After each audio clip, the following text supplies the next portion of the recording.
Hi, this is Charlie Minato from halfwheel.com, and this is a review of the Daniel Marshall Signature Series 125 count humidor. Now, Daniel Marshall is one of the preeminent humidor makers in the world and probably the leading humidor maker in the U.S., certainly amongst desktop humidors. He makes his humidors in Los Angeles. He's been doing so since 1982 after getting his start making a wooden box / humidor for Dunhill, which is no longer in the cigar business, but once was one of the more prominent names both for selling cigars at the retail level as well as having their own cigars. And so in the early 80s, he made a humidor that was a little bit smaller than this one that held not only cigars, but also held Dunhill branded whiskey. And he actually brought that humidor back a few years ago and remade it in the modern era. But this particular one is from the Signature Series, which is sort of the main line of Daniel Marshall humidors. These are all high gloss options, so in the wood finish with what the company says is a 1,000 layered look to it. So high gloss lacquer in natural exotic woods. This is burl. There's also the lower end Ambiente series, which I've had a humidor from that series in for well over 5 years now. It's the same internal components as this one. Actually, I have a 125 count Ambiente series as well, but rather than having the high gloss finish, it's got just a flat black look to it. And so that comes in at about half the price compared to this, which is a listed price of $895 for the 125 count model. It measures 14 inches wide, so from here to here, and this is all exterior dimensions, 10 inches from here to here, and then it's 5.5 from the bottom of the humidor to the top. I'm not going to flip this over because there's cigars inside, but the bottom does have felt. So if you open the humidor up, you will see that it's a pretty standard humidor. So this does have a tray that is removable, which is an optional feature for the humidor. But it's a nice feature nonetheless, and I believe this is the smallest humidor that you can get from Daniel Marshall that does have a tray. Anything smaller just has the bottom area. Unlike some other humidors that you're starting to see, there is no slotted area or removable bottom here. It's just a flat bottom box, and then you can see right here and right here, there are the slots to hold the tray up. Same humidor, different camera angle. You will note a couple things. So up front, first of all, there is this lock set. Comes with an included key. As I mentioned with all humidors or desktop humidors that come with locks, that is pretty useless except as a vanity feature.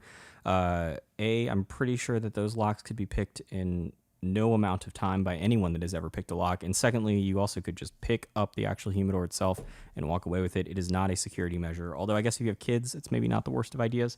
But other than that, wouldn't recommend using that to protect your cigars from outside intruders. The other thing you will note is that is my face. There's a microphone sort of in that area that I'm talking into.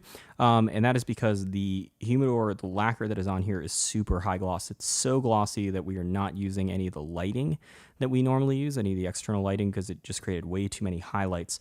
And so it is as glossy, I think, as any humidor that I own. If you're into that, this is the way to go, and certainly I think probably the most affordable option that you can get this type of lacquer from on a humidor today. The other thing about when you have this much lacquer and when it's done this well is that the pattern on the wood actually looks like it's floating off of the wood. So it looks almost holographic in a sense. It's not so obvious on camera, although you can get a little bit of that effect, I'm sure, when you're looking at it.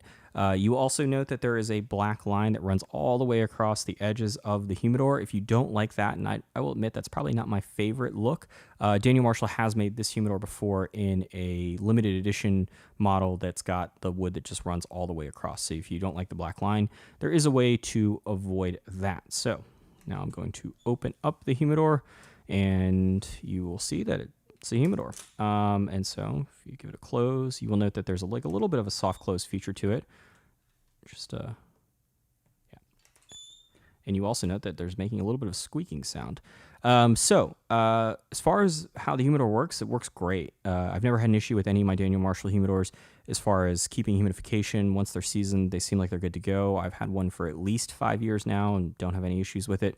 It is still here at the office today. And so I wouldn't expect anything different from this one because all of the Daniel Marshall humidors I've ever seen interior-wise have pretty much been the same. They've all got the gold hardware. They all have the same sort of lid, which I'll get to in a second. And all the other ones that I've had here at the office haven't had any issues with them whatsoever. So as far as some complaints that I do have about the humidor, they are all up here in the lid. So you will note on the lid there are 4 different elements. We have right here is some old school technique. It's got numbers 1 to 12. And I think Daniel Marshall and Davidoff are pretty much the only ones that still use this. And so the idea here is that you would mark when you thought you were going to need to service the hygrometer or the humidifier, again. So if you were refilling the humidifier in June, you may want to say, I want to check it again in September. So you would mark the 9, and that would be an indication that, when September comes around, time to check my humidifier. I don't know if anyone's still doing that these days, but I'm sure there's someone. I just haven't met that person. So then in the middle of the humidor, you've got this black box, which contains the hygrometer, the humidifier, not the hygrometer. And so the humidifier, you can see, is black plastic. So it's nice, I think, in the sense that it's hidden behind the wooden wall with the emblem. I would point out, though, that it doesn't mean you're not going to see any black plastic, because the hygrometer, the hygrometer, the device that's right here, that's got black plastic on it. So it's not like it completely hides your non-all wood interior. It is magnetic, and that black strap back there is helpful to help get it off in case you need to refill it. And the other part about this, which is nice, is that it can be easily opened up to remove the florist foam. And the reason why that is nice is because florist foam really is not something I would recommend using in any humidor at this point. It's an old technology. It's something that was used for many decades and is still used today. Anytime you see this green foam-like material, that is florist foam. It's what they used to use, or I guess they still somewhat use it in flowers, but it was designed to hold water in and sort of do a slower release than if you just had a gigantic amount of water. So you could put flowers, you could literally poke the flowers into the florist foam, and then they would get a slow release, a slow constant release of water. And it works in one sense of providing humidity. The only problem with it is that there's no way to control any of the humidity and how much humidity is being let go. So when you see propylene glycol, that solution that they tell you to put on your humidifier, that's not there to actually make it magically work at 70% relative humidity. It's there to do two things. The first of which, and the primary use, is to prevent it from molding. It works to help stop the growth of mold, and it's very effective propylene glycol is at doing that. The second thing that it will do is that it slows down the release of the moisture from the florist foam, but it doesn't control it. It's not like if you put 1 ounce of propylene glycol on 20 square inches of florist foam, it will do X. There is no formula quite like that, at least none that I've ever seen. It does slow it down once again, but if your humidor is running at 78%, there is not any amount of propylene glycol that is going to help fix that problem. You're just going to have to take out the humidity element. You're going to have to let your humidor air out a little bit and then hope to go back to it. And so that's why something like beads or Bovedas are a much, much better solution, because there's a much better attempt at trying to get it to that sort of exact number that you want for cigars, which is probably somewhere around 70%. So this is not great, and that would be one problem in and of itself. But the other issue here is that when we look at the humidor, you will note that there's this lip that runs all the way around the humidor, so it protrudes outwards. That's the lip that goes from the bottom of the humidor. It's the highest point of the bottom of the humidor. And then in addition to that lip, and give me 1 second because that black strap is distracting. So in addition to that lip, we've also got the tray back here, and you can see the tray. That's the top of the tray. You will note that there is a pretty decent sized gap, over a ½ inch, I think, probably, between the back of the tray, or the top of the tray, and the top of the lip of the bottom piece of the humidor. And then there's also a decent sized gap between where the top of that the top layer of cigars is and the top of the tray, and then an even bigger one to the top of the lip of the humidor. The reason for that is because this piece right here goes pretty far down. It goes at the very least to the top of where the tray is. It definitely goes well past this lip here.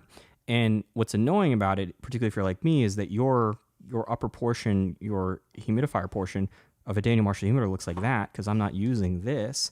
And yet all of the space up here where I could put maybe 1 or 2 more rows of cigars goes completely to waste, because the humidor wouldn't close if I put cigars down there. It would get stuck and it would smush the cigars, and we wouldn't be doing anything good and productive. And so on every single Daniel Marshall humidor I just have tons of wasted space. And in a world in which there are only 58 cigars in a humidor that's rated for 125 cigars, another row or 2 of cigars would be great. And I will say there's only 58 cigars in here, but I probably could fit more if I did some Tetris. And some of these cigars are in bags, and some of them aren't the small cigars in the world. But getting to 125 is not going to happen, barring just petite Coronas and serious cigar Tetris. So that's an annoying feature, and it's on every single Daniel Marshall humidor that I own, and I think pretty much in existence. One other thing, because I'm not done yet, is the hygrometer. So the hygrometer, like the humidifier, is removable.